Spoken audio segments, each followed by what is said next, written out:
na laminite. A gente É isso aí, Julião. Álvaro, te contar Fazer um rapidamente, bate-papo aí, né? contar rapidamente aí um pouquinho qual que foi a ideia dessa live, que foi realmente a gente um problema no campo que a gente tem no dia a dia com a laminite. Eu e o Cauê começamos a compartilhar com o pessoal e começamos a animar aí quem realmente trabalha no campo e com pesquisa com isso, cada um trazendo as suas experiências pessoais. Com Então certeza. tem sido muito bom. A gente abordou aí o diagnóstico, tratamentos terapêuticos, tratamentos podiátricos.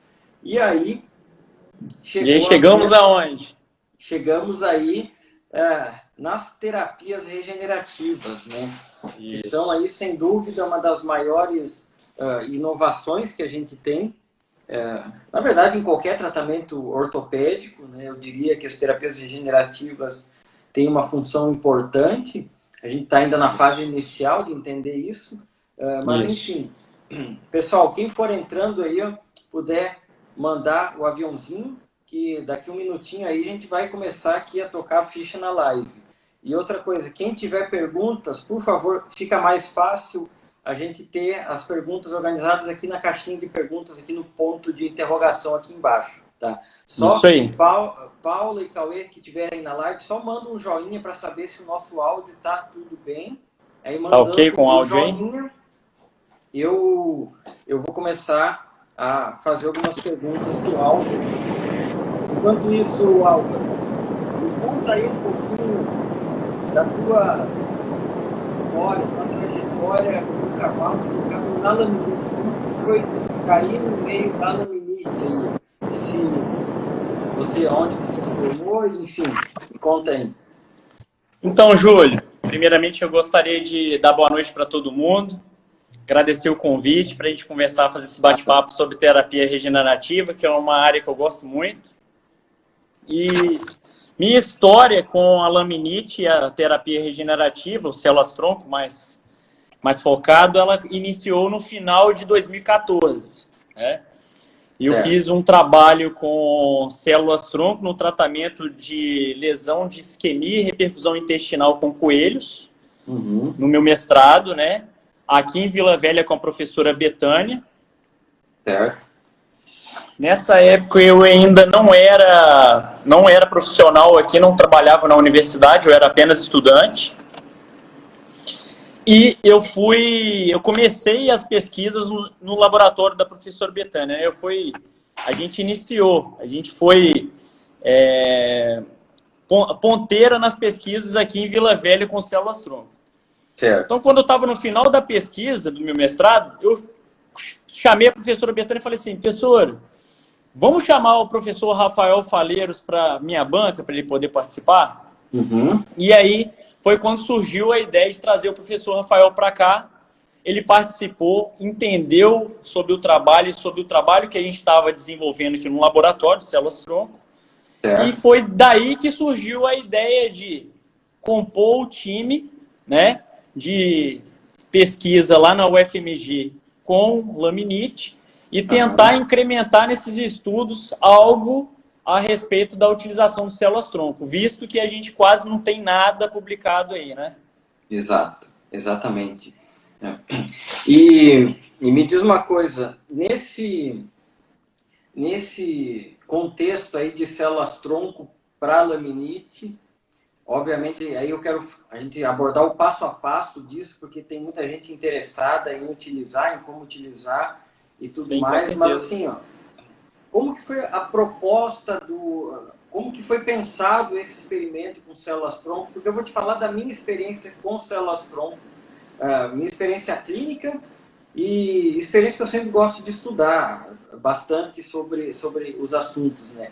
E a grande questão das terapias regenerativas hoje é que muitos clínicos não utilizam, porque realmente não tem uma comprovação científica. Se a gente puxar estudos de meta-análise, a gente vai ver que são estudos, todos eles bem divergentes, porque grande parte dos trabalhos ou não tem grupo controle, ou foi um estudo clínico e depois colocou, ou falta alguma avaliação específica. Então aí, fala aí qual que foi o contexto, como que você colocou essa questão do células-tronco num método para ser avaliado em laminite, já que a laminite realmente é difícil, induzir é fácil, a laminite é fácil. A grande questão é o controle disso, né? Haja visto aí, eu sei que um dos experimentos que talvez você tenha participado, eu sei que alguns animais vieram a óbito e tudo mais, então é difícil esse controle. Então, como que foi esse contexto? Que animais vocês escolheram? Como que foi isso tudo aí? Então, foi bem assim, Júlio, que funcionou. Isso aí é muito interessante comentar, porque é muito complicado você trabalhar com experimento e pesquisa relacionado a células-tronco e equinos. Então, quando eu cheguei na UFMG, comecei a conversar com o professor Rafael, a gente começou a buscar uma série de trabalhos, reunir literatura para ver o que tinha de substancial que pudesse fundamentar uma metodologia, certo? E aí foi o seguinte, na hora de traçar a metodologia, quais foram os pontos relevantes que a gente considerou? A gente precisava entender a influência das células-tronco no crescimento do estojo córneo. A gente precisava entender a influência dessa terapia com células-tronco na neovascularização, ou seja, na melhoria da perfusão do casco, né, de animais acometidos por laminite. E a gente queria entender se talvez também ele contribuísse em melhorar a arquitetura lamelar desses animais, né? Bem, quando a gente trouxe esses pontos, quando a gente determinou esses pontos, a gente foi escolher o grupo de animais. Como foi a escolha desses animais? A gente padronizou um grupo de 6 animais, todos eles portadores de laminite crônica. Todos eles desenvolveram o quadro de laminite por ingestão de excesso de carboidratos, né, e desenvolveram o quadro de laminite, passaram a fase aguda e chegaram na fase crônica. E a gente selecionou animais que não tivessem tão comprometidos para poderem serem incluídos no estudo. O que é esse comprometimento? Animais que não tivessem mais do que 10 graus de rotação e animais que não tivessem mais do que o grau 2 óbvio, tá? Ou seja, animais que tivessem num quadro mais brando de laminite crônica e que a gente pudesse manipular esses animais para poder desenvolver a pesquisa. Então, esse foi a chave para a escolha dos animais. Depois que a gente padronizou, aí a gente foi em cima desses pontos para poder avaliar. Como que a gente determinou isso, né? A metodologia do trabalho. O professor Rafael, muito sábio, pegou e me disse assim: Álvaro, eu já fiz um trabalho com o Cauê e a gente padronizou aqui o implante de esferas metálicas na muralha dorsal do casco para poder monitorar a taxa de crescimento do casco. A gente já vem fazendo isso aqui e eu acho que iria adaptar muito bem no seu trabalho. Falei, show de bola, professor, vamos lá. Então, a gente, para medir o crescimento do casco, a gente fez o implante com as esferas metálicas, tá? Então, a gente traçou um controle 2 centímetros abaixo da coroa do casco, foi o local onde a gente fez o implante dessas esferas. Na muralha dorsal, de forma que a gente não causasse dor nos animais, só na parte sem sensibilidade do casco, né? Na muralha externa do casco. Beleza, células implantadas, as esferas implantadas ali, a gente já tinha um controle de crescimento. Então, a gente ia precisar de radiografia para poder controlar o crescimento desse casco. Bem, fechamos a etapa do crescimento. Aí ficamos pensando o seguinte: como que a gente vai monitorar a questão vascular do casco? Aí eu levantei a bola para o professor Rafael. Professor, tem muitos pesquisadores aí começando a introduzir no seu exame a venografia digital em animais portadores de laminite. E eu acho que seria um bom método para a gente poder avaliar esses cascos. Aí ele falou, legal, vamos fazer isso então. Então vamos buscar. A gente buscou todo o material que tinha reunido falando sobre as características de lesão vascular digital em animais acometidos por laminite crônica, e daí a gente repetiu a técnica nos nossos animais e a gente já tinha o resultado, já tinha o controle, né, dos animais. Beleza. Uma outra situação que a gente fez também foi, antes, no início do experimento, a gente coletou amostras, fragmentos de tecido lamelar para poder ver como é que estava a estrutura desse casco, né? Como é que estava o estojo córneo, como é que estava a estrutura lamelar do casco. Show! Aí a gente fechou métodos para poder monitorar. Como que foi feita o delineamento, né? A cronologia de evolução do estudo. Uhum. Nós monitoramos esses animais com todos esses métodos que eu acabei de citar durante 30 dias, sem influência alguma de qualquer terapia. Uhum. Tá?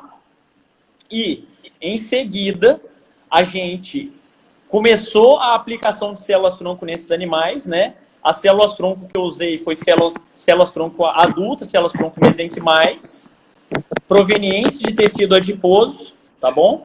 Uhum. E essas células, eu mesmo fiz a cultura, eu mesmo fiz a expansão, que é uma expertise que eu tinha obtido durante o meu mestrado.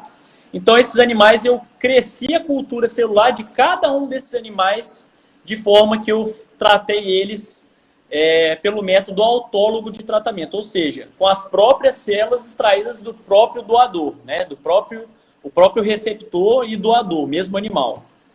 Certo. Então, eu expandi essas 6 culturas lá. Então, eu fiz uma série de aplicações de células-tronco nesses animais. E essas aplicações, elas também foram determinadas e embasadas de acordo com relatos científicos, né? Lembrando que, eu sempre gosto de lembrar isso, Júlio, porque essa pesquisa, qual que foi a dificuldade? Quando a gente vai fazer uma pesquisa no PubMed e buscar trabalho, quando você mistura as palavras-chave, laminite, células-tronco, a gente percebe que tem 7, 8 trabalhos. Quando a gente traz só estudos envolvendo células-tronco, a gente tem mais de 300 mil trabalhos. Exato. Então é muito, muito complicado padronizar. Mas os poucos relatos que a gente tem, os relatos clínicos que estão publicados, embasaram bastante o trabalho. Então eu consegui determinar aí 3 aplicações de células-tronco com intervalos de 15 dias e como eu havia monitorado esses animais no intervalo de 30 dias sem interferência terapêutica, sem interferência de tratamento, eu tive que equilibrar o mesmo período com a interferência terapêutica. Então, eu fiz a comparação entre 30 dias sem influência de células-tronco e 30 dias com o máximo da influência da terapia celular que eu havia feito nos animais. Ou seja, 30 dias antes do final do estudo e 15 dias depois da última aplicação de células-tronco. Ótimo. Esse foi o delineamento do estudo, certo? Certo. E assim, ó, para a galera que quer saber agora, com certeza muitos são, bom, beleza, ele fez essa metodologia aí baseada em ciência, baseada na avaliação de venografia, na histologia do casco e parâmetros de raio-x e clínicos, mas deu resultados? Que resultados tiveram aí com a utilização de células-tronco na laminite crônica?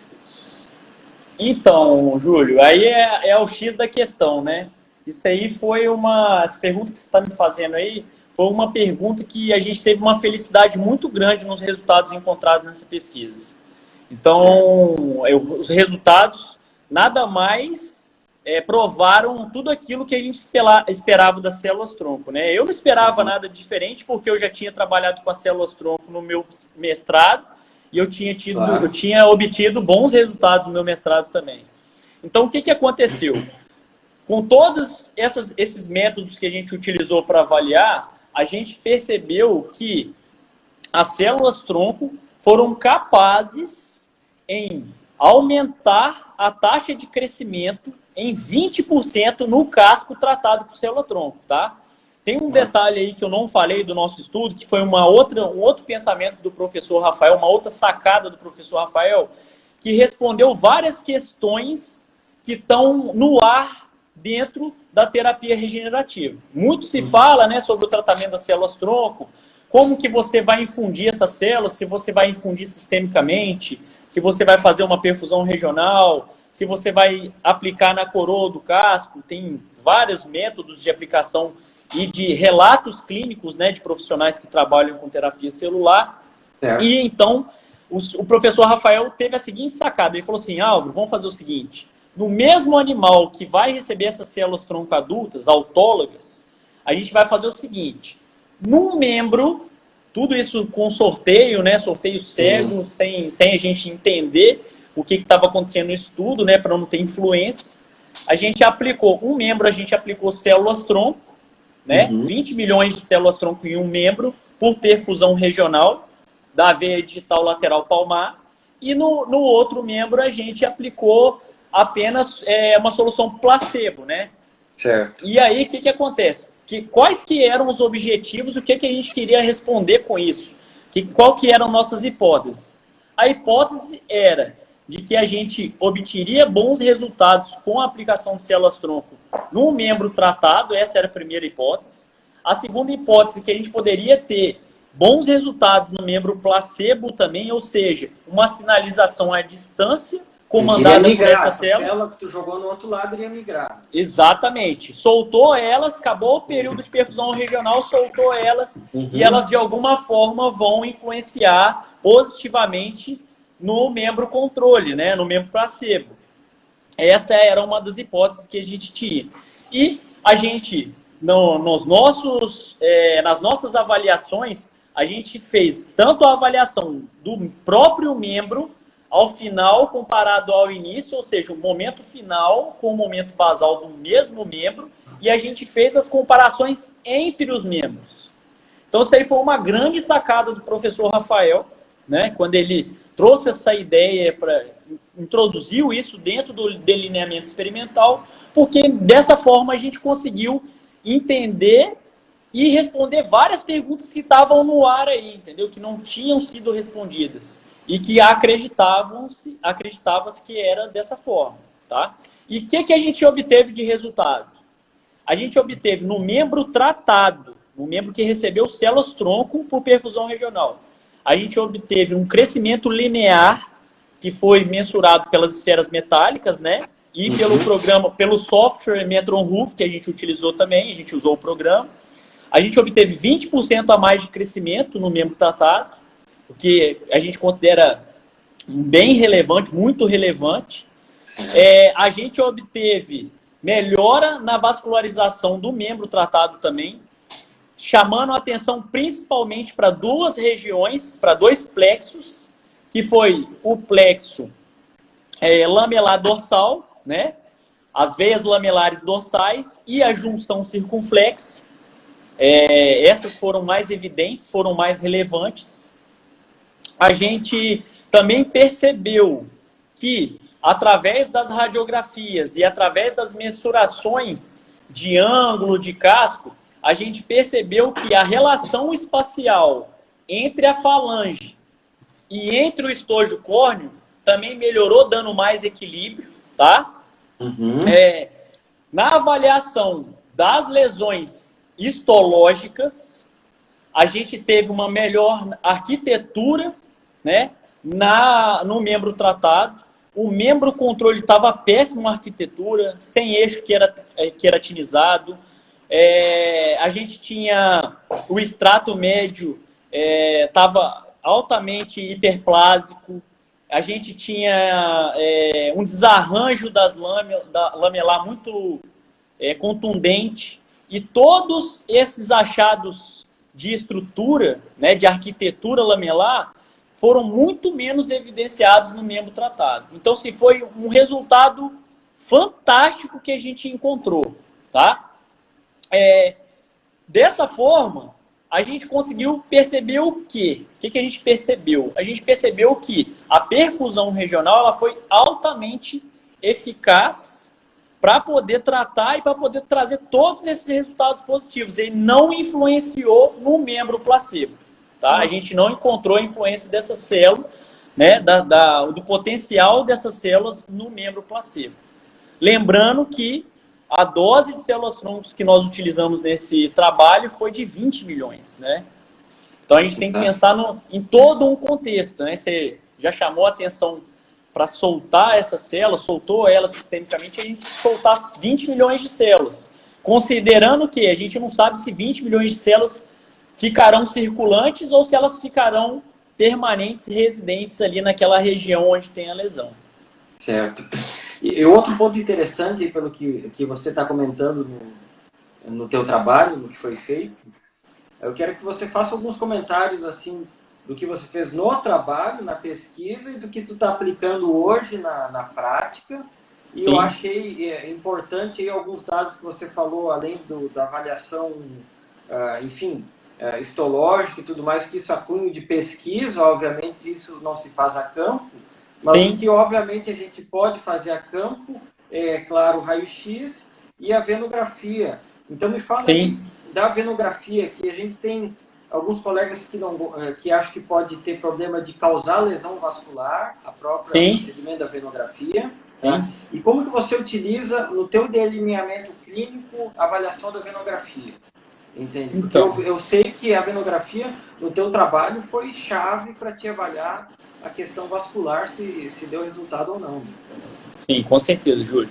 Vamos lá, vamos responder essa pergunta aí que você está falando, mas eu vou voltar um pouquinho na seguinte questão. Quando a gente determinou que a gente queria fazer a avaliação venográfica dos animais antes e depois do tratamento, eu e o professor Rafael, no início, a gente teve um pouco de dificuldade para poder encontrar um score de avaliação e determinar com mais características, com mais detalhes, as alterações em todos os plexos, para a gente avaliar de uma forma mais minuciosa, mais fidedigna aquilo que a gente estava buscando, né? Certo. Então, eu tive uma participação durante o meu doutorado, eu pude fazer um período dele, um doutorado sanduíche lá na Louisiana. E eu fiquei trabalhando lá durante uma temporada com a professora Brita, lá na Louisiana State. Bem, o que isso me ajeitou no meu trabalho enquanto eu estava lá pensando na questão da venografia? A professora Brita, ela tinha muito contato com a veterinária Amy Hooker, que é uma das veterinárias mais consagradas aí e tem mais trabalho publicado sobre venografia digital, né? E aí, quando eu comecei a expor para ela as dificuldades, o material que eu tinha, a dificuldade que eu tinha de avaliar, de determinar características pontuais, ela falou, peraí, eu já tenho isso tudo pronto aqui num trabalho que eu estou desenvolvendo com a doutora Amy. Então, você vai conseguir usar isso na sua pesquisa. Bem, trocando ideia com ela lá, nós conseguimos propor a avaliar o trabalho, né? Então, a gente escolheu avaliadores e colocou um score de avaliação muito bom, que foi determinado pela professora Brita, junto com a Amy Hook. E eu continuei trocando ideia com ela lá sobre a venografia. E ela sempre me expõe o seguinte, venografia determinante para avaliar o prognóstico do animal, para você avaliar a eficácia da sua terapia, para você avaliar a evolução do tratamento, é muito importante. De lá para cá, desde que ela me orientou dessa forma e desde que a gente obteve esses resultados positivos com a utilização de células-tronco, eu venho inserindo na minha rotina, em todos os animais que a gente atende, a gente sempre faz o estudo radiográfico quando a gente inicia, né, o atendimento do animal portador de laminite, e eu sempre tento introduzir a venografia dentro do meu estudo radiográfico, compondo ele, tá? Por que eu faço isso? Porque como eu tenho parâmetros agora, embasados pela pesquisa que a gente desenvolveu, eu consigo acompanhar a evolução do meu tratamento, nas diferentes fases de tratamento, tá? Seja ela na fase aguda, na fase crônica, que é mais contundente as alterações venográficas, principalmente na fase crônica. Então, quando o animal já chega para mim na fase crônica, enquanto ele está instável, eu deixo ali guardado em stand-by a venografia. Depois, quando eu tenho a oportunidade de entrar com a terapia regenerativa, com a utilização do célula-tronco, quando ele já está na fase estável, eu vou acompanhando de forma seriada, né, a cada períodos de 15, 30 dias, como é que está a evolução vascular do meu tratamento. Então, depois que a gente fez a pesquisa, eu estou sempre tentando incluir esse estudo no meu trabalho. E eu acho super seguro, Júlio, super seguro. Nunca tive problema, nunca tive reação, tá? Nunca tive uma reação local causada. No nosso estudo, a gente teve falhas de técnicas, isso está descrito lá na tese. É passivo de falha, pode acontecer de extravar para o meio extravascular. o contraste ele é absorvido e você pode, inclusive, dependendo do tempo, conseguir até repetir o procedimento no mesmo dia, tá? De forma fidedigna. Então, eu vejo esse procedimento como muito método muito seguro e muito importante para a gente poder incluir, principalmente pensando na terapia celular. Terapia com células tronco, a gente precisa dessa ferramenta para poder conseguir entender, compreender, pensar em prognóstico e avaliar o nosso tratamento. Certo. E então agora assim, ó, você largou, você deixou um gostinho de quero mais, porque é o seguinte, você falou que aprendeu a avaliar a venografia e utilizar ela na prática. Isso é fantástico, né? Com certeza. Então, o que a gente está conversando essas últimas semanas aí com todos os colegas aí que participaram das lives é o seguinte, não, cada um veio aqui, deu a sua opinião sobre alguma parte da laminite, sobre suas experiências pessoais com a laminite. Aí a gente pensou, seguinte, vamos juntar essa turma toda e fazer uma mesa redonda. Vamos fazer um webinário, vamos largar para todo mundo poder ver isso. E eu gostaria muito que tu vai lá 5, 10, 15 minutos e mostra aqui, ó, venografia no dia 0, a gente viu isso, D15, D30, para realmente a gente mostrar para o pessoal aí, que aqui no Instagram não tem como mostrar pela live, mostrar imagens, mas aí a gente faz um webinário com todo mundo para ver esses teus resultados aí, que isso interessa muito, e a gente colocar na roda com todo mundo que participou das lives aqui da jornada, para realmente discutir sobre isso, né? A live, aí o webinário de laminite equina total. Aí a gente está pensando em fazer na próxima terça-feira, nesse mesmo horário, às 8 horas. Só que é o seguinte, só pode participar quem se inscrever. Só pode participar quem se inscrever. Porque não vai ser pelo Instagram. Vai receber o link pelo e-mail. E aí, pessoal, depois que terminar a live, vai ter no nosso perfil, é só clicar lá no perfil, tem o link, tá, Álvaro? Então, esse é o recado. Outra coisa, você ficou quanto tempo lá na Lusiânia? E se você chegou a conduzir algum trabalho lá junto com a equipe deles? Sim. Eu fiquei lá na Louisiana com a professora Brita durante 6 meses, Júlio. E foi assim, foi um grande presente que eu tive na minha vida ter essa oportunidade de ir para lá e aprender um pouco com eles lá e ter a oportunidade de desenvolver uma pesquisa lá com a professora Brita, né? A gente sabe das dificuldades que a gente tem aqui no Brasil, de falta de recurso para poder fazer aquilo que a gente tem vontade. Às vezes a gente tem as ideias, mas falta o recurso, né? Falta a parte financeira para poder executar as ideias. Então, quando eu cheguei lá na Louisiana, fui muito bem recebido pela professora Brita, ela me deixou muito à vontade no laboratório dela. Logo, ela entendeu que eu tinha expertise com as células-tronco, expandia cultura. Eu faço expansão de cultura de células-tronco mesenquimais de tecido adiposo. Ela já tinha mais habilidade com células-tronco provenientes de medula. Então, eram métodos diferentes, então a gente trocou muita experiência. E aí eu aproveitei e conversei com ela lá e fui tentando fazer algumas coisas pontuais da minha pesquisa que eu acreditava que era importante. Uma delas foi pegar as células, minha expansão de cultura celular e diferenciar as células, né? Eu fiz uma diferenciação para provar que as minhas células tinham capacidade de se diferenciar em diferentes tecidos. Então eu consegui diferenciar a célula em meios condrogênicos, osteogênicos e adipogênicos. Isso a gente conseguiu executar lá. Ela me deu esse subsídio e a gente fez lá. Eu fiz tanto para as minhas células quanto para as delas lá. E aí, conversando com ela, trocando uma ideia, eu falei, professora, quando eu estava fazendo o meu mestrado, eu tive uma conversa com a professora Betânia e ela citou para mim que tinha um marcador fluorescente, marcador celular, que a gente conseguia marcar essas células, tá? E a gente aplicava as células e conseguia avaliar a distribuição dessas células no animal. E esse estudo que a professora Betânia comentou comigo, o nome desse marcador se chama Kill Tracker, né? Que são nanocristais fluorescentes que marcam a célula. Ela tinha feito uma etapa desse estudo lá em Viçosa. Eu peguei e virei para a professora Brita, ela virou para mim e falou assim, nossa, nunca ouvi falar sobre esse produto. Eu falei assim, vou pesquisar. pesquisamos, descobrimos que vendia, que não era um preço exorbitante lá nos Estados Unidos, ela resolveu comprar ela. Vou comprar, você marca a sua célula, segue o protocolo que já tem publicado em trabalhos, se der certo, a gente parte para um ensaio clínico. Falei, beleza, professor. Então, fiz a etapa de marcação, o produto chegou, consegui marcar e consegui perceber que realmente tinham marcado, muito bem marcado as células num determinado espectro, né, de ação. Tem os espectros diferentes, as ondas, e a gente conseguiu marcar.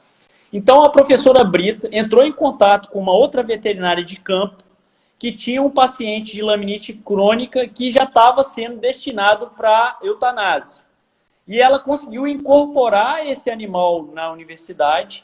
A gente fez todos os trâmites do comitê de ética, o projeto foi aprovado e a gente conseguiu fazer um ensaio clínico com a aplicação dessas células marcadas, 20 milhões de células marcadas por esse marcador celular, e infundimos por perfusão regional. Qual que era o nosso objetivo?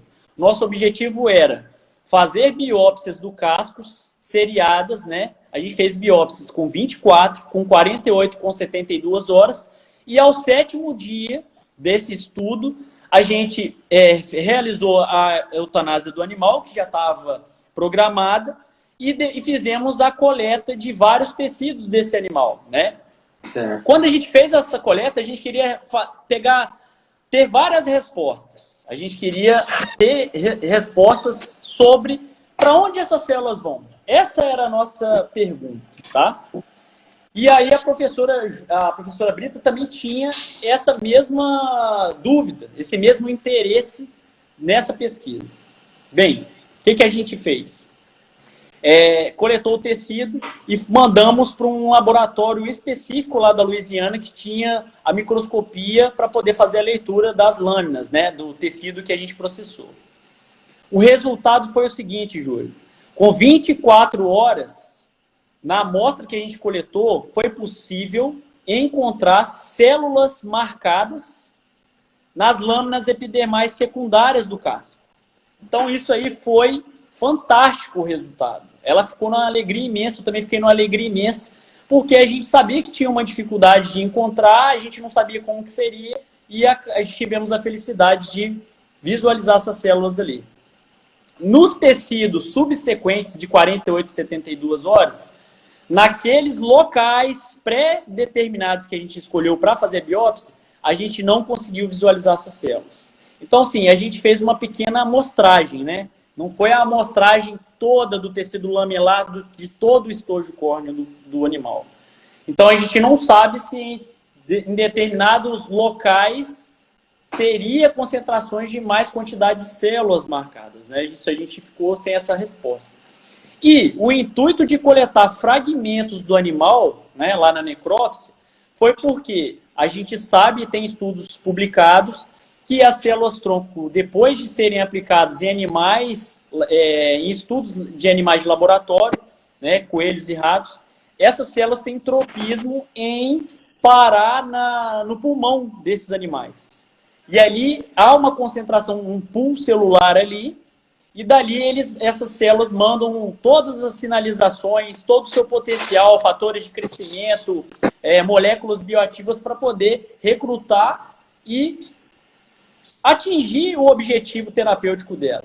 Mas eu tinha essa dúvida, eu queria saber se, tá certo, o pulmão do cavalo é muito grande, a gente vai coletar fragmentos de alguns lugares específicos, onde a gente vai ter bronquíolos, vênulas menos calibrosas, que talvez tenham uma maior capacidade de reter essas células. A gente pensou dessa forma. E coletamos os tecidos, diversos tecidos, de vários órgãos.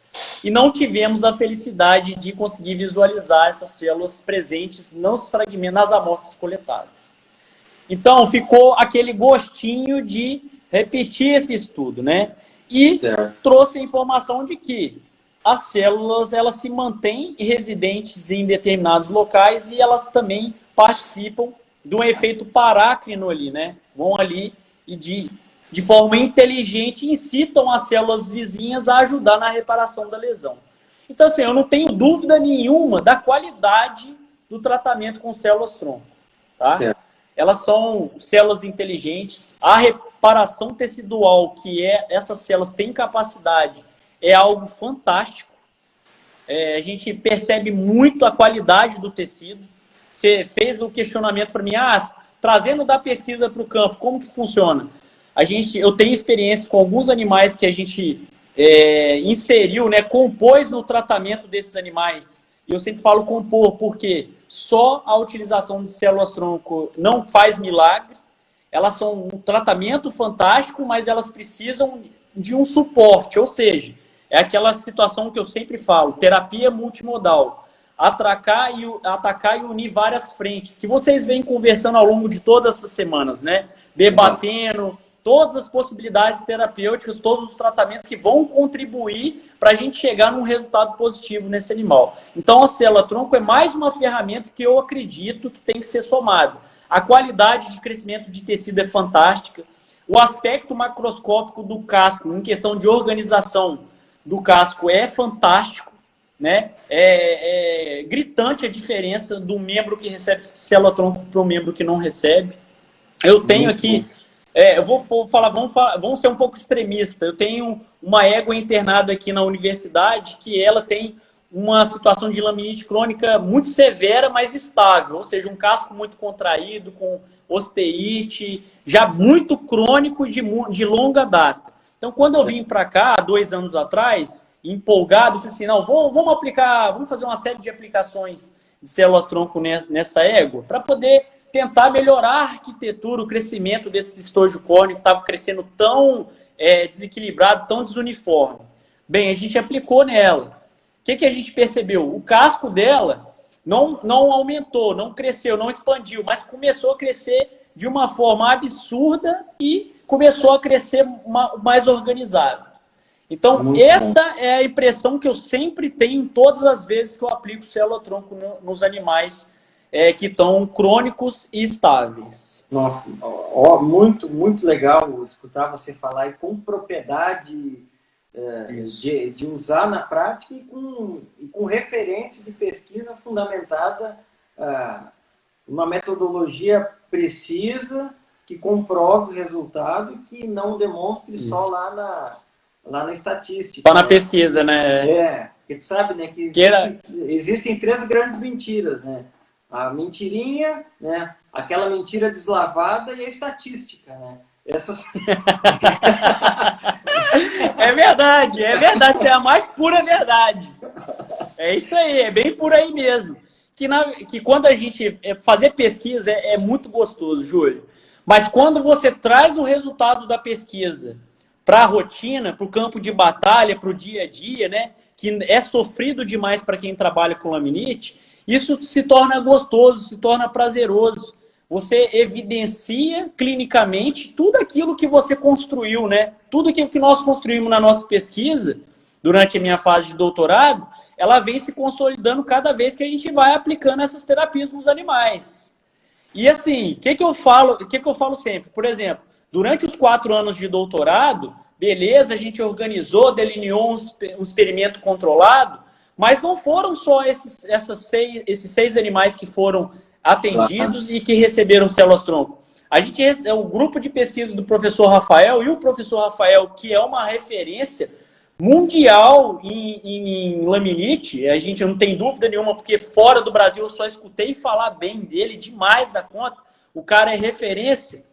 A gente recebeu muitos animais lá durante esse período. E aqueles que tinham capacidade, que estavam no momento adequado para a gente aplicar essas células, eles receberam e a gente obteve muitos resultados positivos durante esse período lá, entendeu?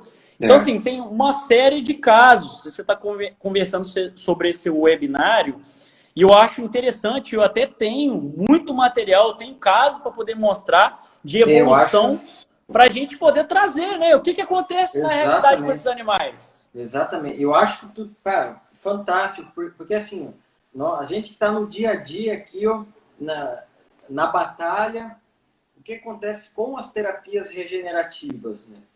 Muitas vezes a gente acaba utilizando ela no momento errado. E aí não vai funcionar. Né? Por exemplo, não adianta eu injetar a IRAP num cavalo com colapso articular. Né? Com certeza. E assim eu imagino que não vai adiantar eu injetar células-tronco num cavalo que teve ruptura do córon solear, que a falange tem exposição, que tem infecção no casco. Então, Isso. tudo isso são detalhes. Eu quero que daqui a pouco você comente sobre isso e que realmente, assim, ó, eu acho que no webinário semana que vem, se você puder comparecer, mostrar esses casos, ó, esse raio-x estava assim, esse cavalo estava clinicamente de tal forma, pós-tratamento terminou dessa forma. Acho que é interessante para o pessoal entender isso no webinário. Vamos fazer terça-feira, nesse mesmo horário, né? Então, Com certeza. Um pouquinho do que você comentou sobre não quando utilizar. Quando utilizar, tu vai mostrar no webinário. Eu quero que você comente quando não utilizar as células-tronco. Tá. Então, Júlio, olha só. Na fase aguda da laminite, eu não recomendo a utilização de células-tronco. Por que eu não recomendo a utilização de células-tronco na fase aguda da laminite? Porque tem outras situações que são mais importantes e que a gente tem que barrar durante a fase aguda de evolução, tá? Células-tronco não dão certo. Quando a gente utiliza célula-tronco, a gente precisa da situação inflamatória para a célula-tronco achar a fonte de lesão e ela imunomodular aquela situação ali.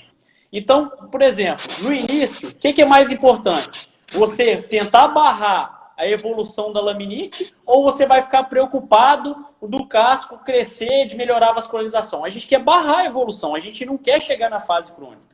Então, a minha experiência é a seguinte, eu não indico a utilização de células-tronco em hipótese alguma na fase aguda, tá? Outra situação, outra característica também, que eu nunca vivenciei, mas que a gente tem que estar em alerta. Animais que têm características neoplásicas, a gente tem que tomar cuidado na hora de aplicar células-tronco. Por quê? Porque a gente pode incitar essa condição neoplásica aí e agravar situações que não estão sendo aguardadas, né? Desequilibrar situações que estão equilibradas. Então, tem que tomar esse cuidado, tá? Então, tem que ser muito pontual. Outra coisa que eu falo também, vai utilizar célula-tronco, tome cuidado, tá?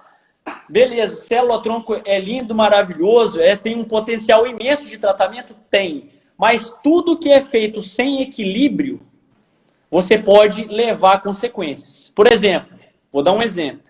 Se você for aplicar essas células-tronco no animal por perfusão regional e você exceder um limite de número de células, né, nessa aplicação, você pode incitar uma resposta inflamatória local nesse animal. Ou você pode causar um tromboembolismo nesse animal, tá? Por conta dessa imensa densidade celular que você está infundindo nesse animal.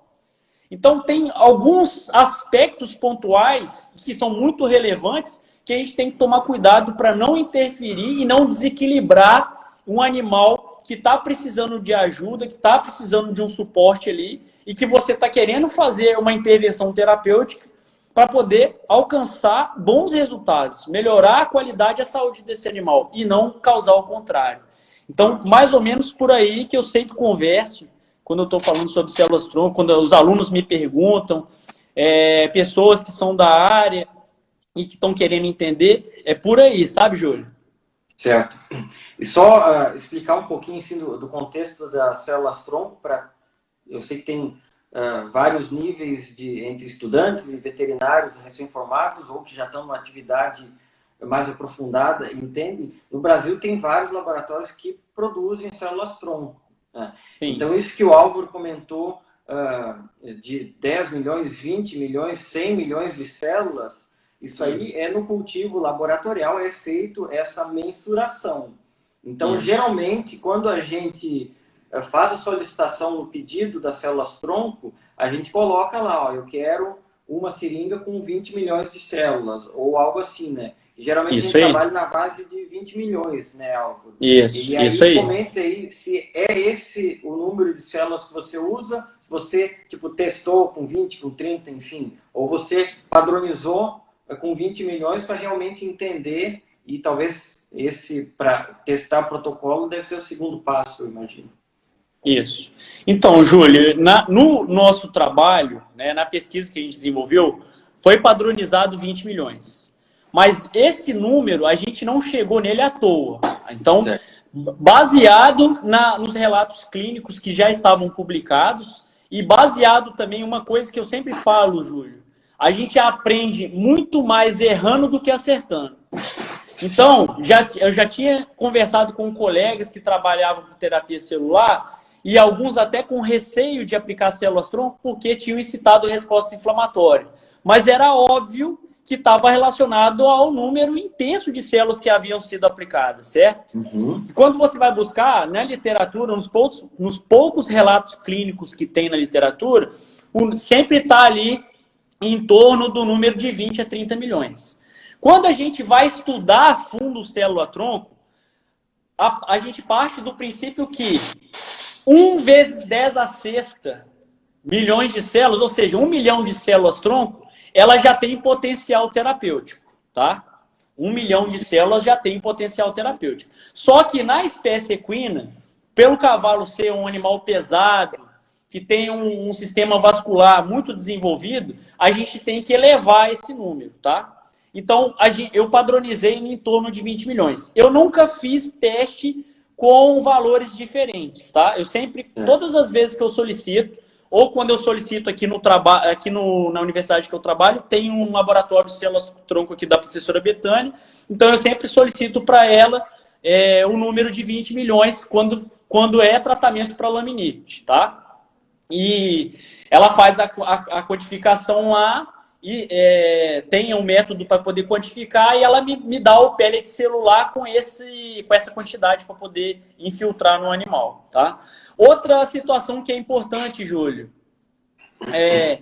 você tem que lembrar que você vai colocar 20 milhões de células no membro distal desse cavalo, vai perfundir o casco. E aí você tem que lembrar da perfusão desse casco. Qual que é o volume que você vai precisar para poder perfundir? Então esse é um outro detalhe também que é importante. Não só para células-tronco, mas você sabe muito bem para venografia também.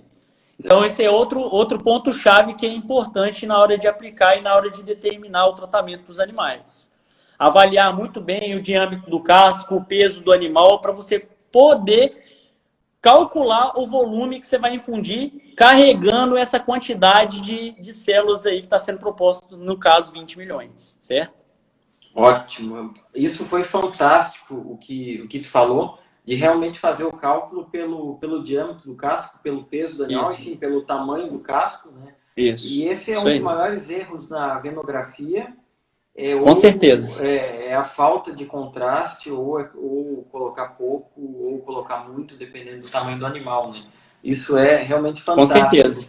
Mas eu acho assim, pontuando, eu acho interessante semana que vem você realmente mostrar o passo a passo, as imagens, como você fez. A gente vai fazer esse webinar, com certeza, pelo YouTube, não vai ser no Instagram, então todo mundo que quer participar, se inscreva depois no nosso perfil, todos os perfis aí, o nosso Vetequim, do Equino Jacob, o do Cauê, todos vão ter o link para se inscrever e receber o convite pelo e-mail, tá?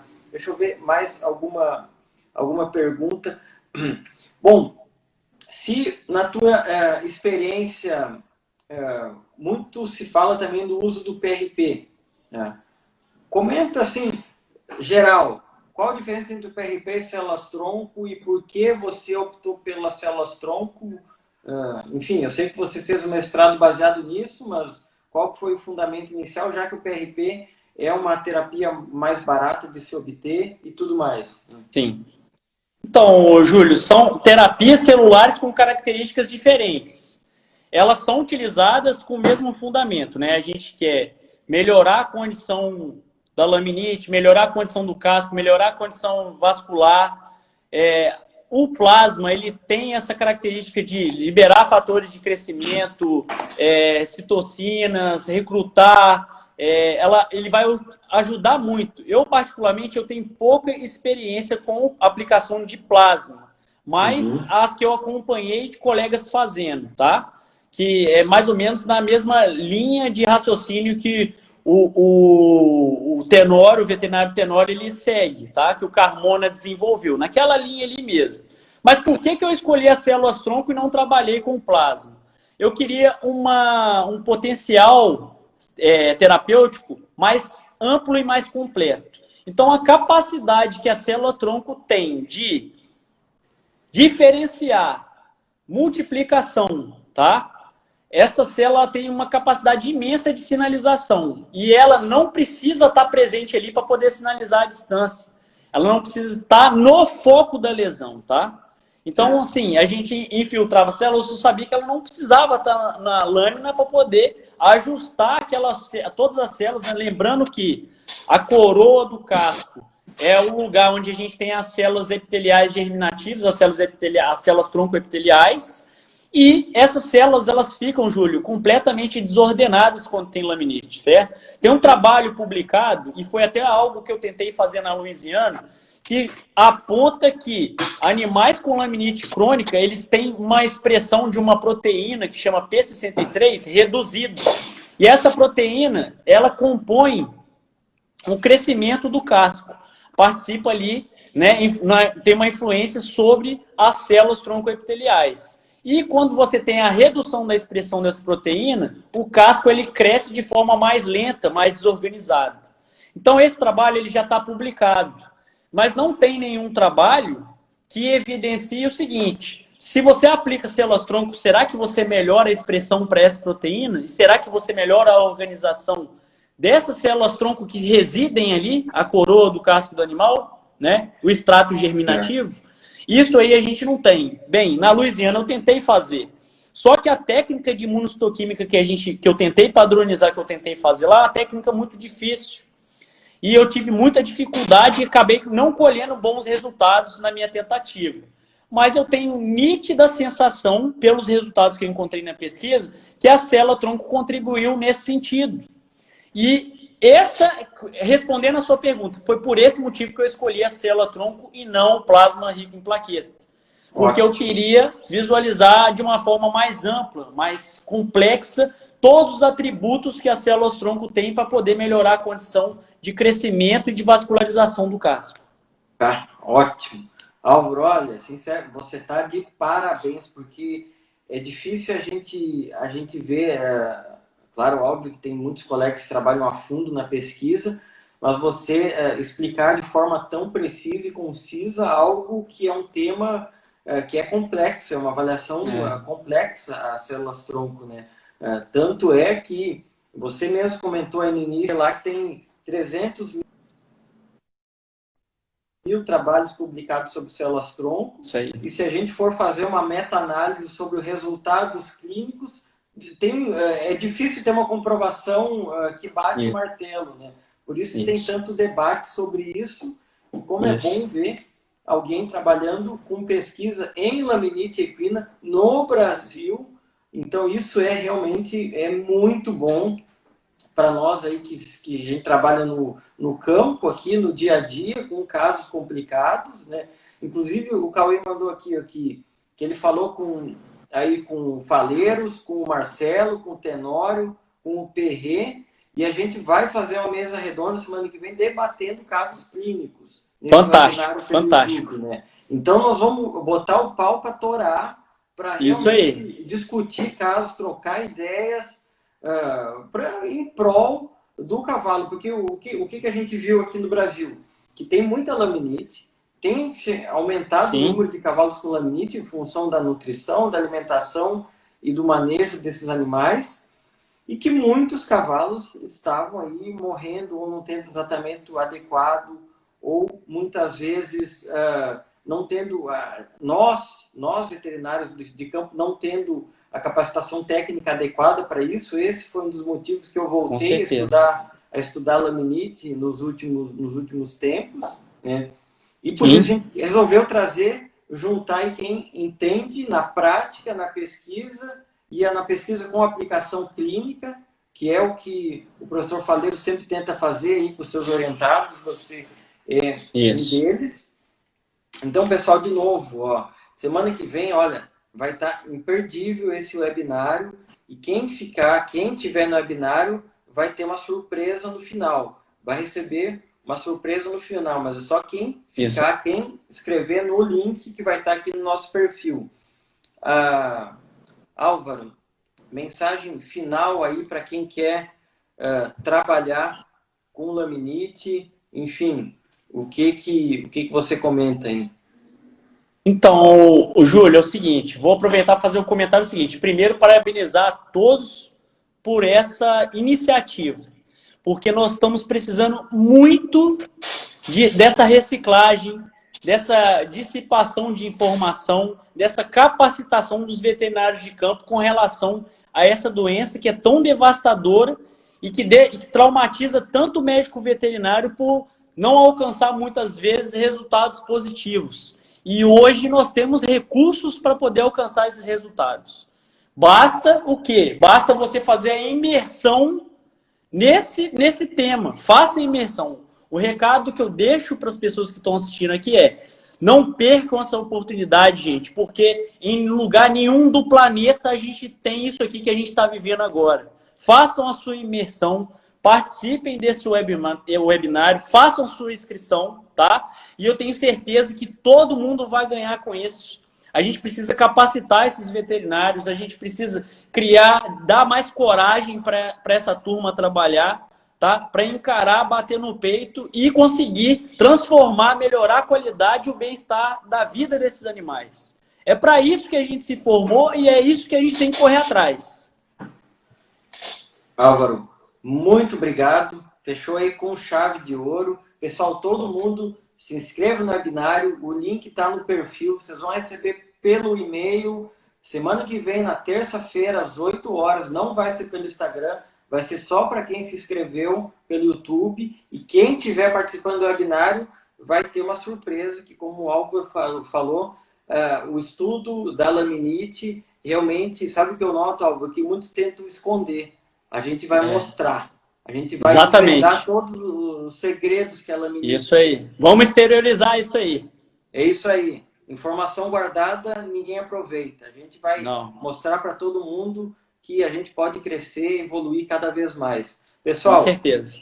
Obrigado. Boa noite para todo mundo. Abraço. Valeu, um abraço.